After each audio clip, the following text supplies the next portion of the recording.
He grabbed a scalpel and cut the skin between the vaginal opening and the anus. And then he was like, I'm gonna stitch you up. And then when he was finally done, he looks over at my husband and he's like, hey, have fun. Why was this woman's doctor cutting and then stitching up her vagina? And why was he winking at her husband while he was medically violating her? Talking about it is really hard. So I was 20 years old, and this is my first baby. Jacqueline went to hospital for what she thought would be the routine delivery of her baby. But right from the start, things were going wrong. When I went into birth, the doctor that was supposed to deliver my baby wasn't available. So her practicing doctor was covering for her, and he was actually the doctor who had delivered me when I was born. And I thought that that was a good sign, like it was meant to be.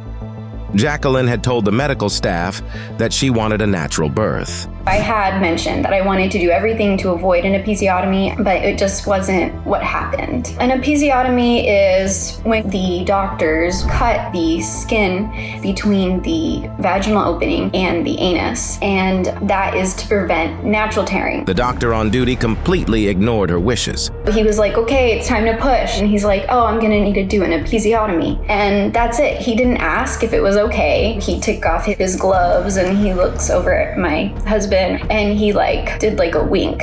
And at the time, it didn't really click like what had just happened. The doctor had winked at the husband because what he had done was way worse than ignoring Jacqueline's medical wishes.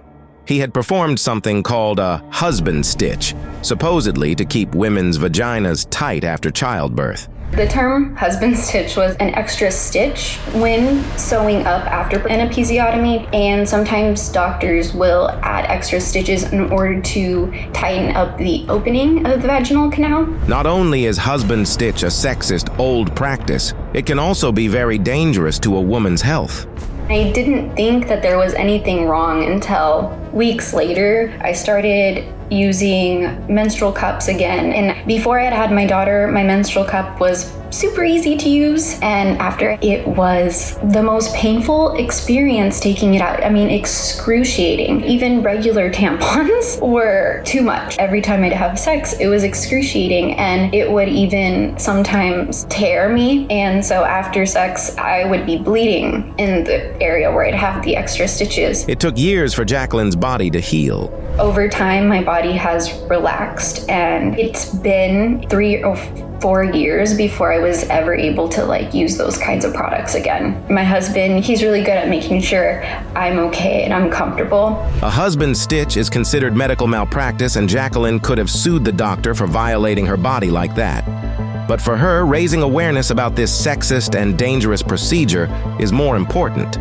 People are probably gonna ask why I don't sue him, and I do feel like I have some responsibility, and that's why I'm talking about it. I just want to raise awareness. They need to ask their doctors the right questions. I am seen.